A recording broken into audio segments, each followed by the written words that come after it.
how to interrogate the system. I think very important, if you are an intelligent person, if there are new practices, if there are new thinking in the field, why don't you start interrogating? Why don't you start asking more questions? Even Socrates once said, ang taong nagtatanong, ang higit na marunong. Bakit natin tanungin? Is there something wrong with the way we do things? Many of us come from education. Many of us, of course, would say that the only way by which one can be measured as intelligent is in terms of his IQ. Nakita po natin yung mga ways sa education, from behaviorism, to cognitivism, to what we call constructivism. We are now, of course, in a constructivist environment, but many of our, of course, teachers still thrive in the so-called behaviorist perspective. And remember po, there was a time I was invited by one department of history in Manila. I'm not a historian. Sabi nila, ikaw ang speaker, masaya ka kasi speaker.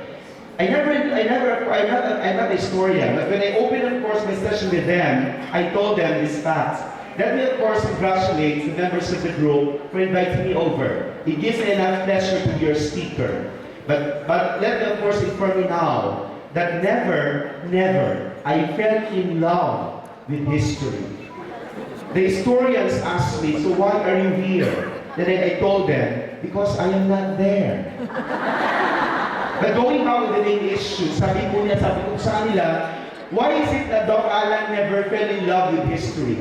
I remember, simply because my teachers in grade school made me memorize all the events, all the places, all the dates, all the persons. Tandang-tanda ko pa po, ako'y grade schooler pa. Ang title ng libro namin sa history ay Pilipinas Noon at Ngayon.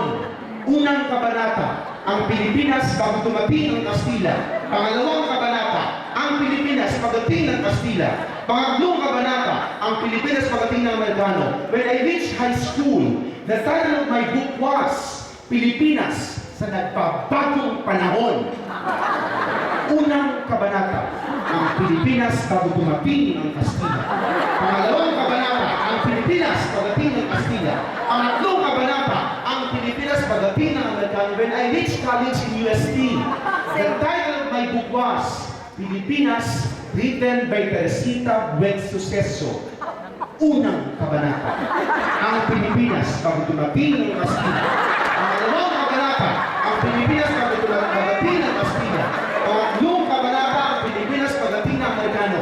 I asked the audience, I asked the historians, tanong, may bago bang dumating?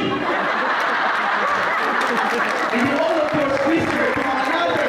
Sabi nila, may bago nga ba? May bago nga ba? Why? Because we never question the way we teach history.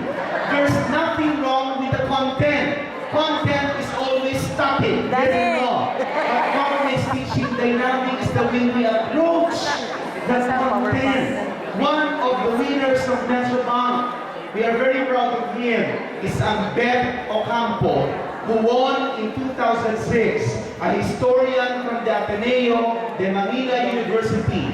One time po nagturo yan sa klase.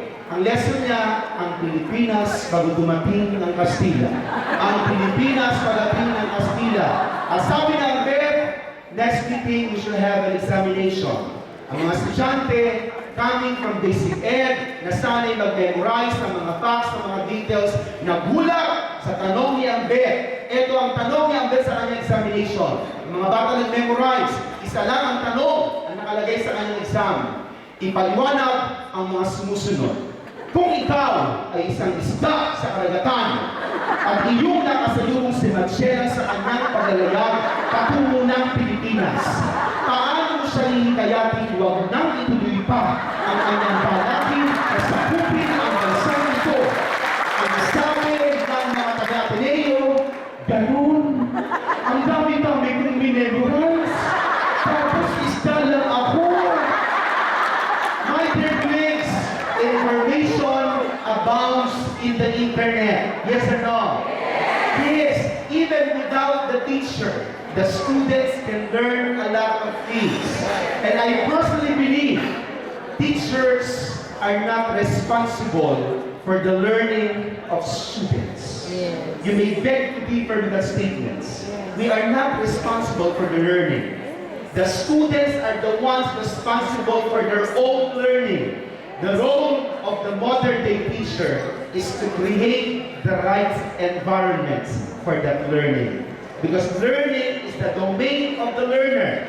The domain of the teacher is to create the most appropriate learning environment.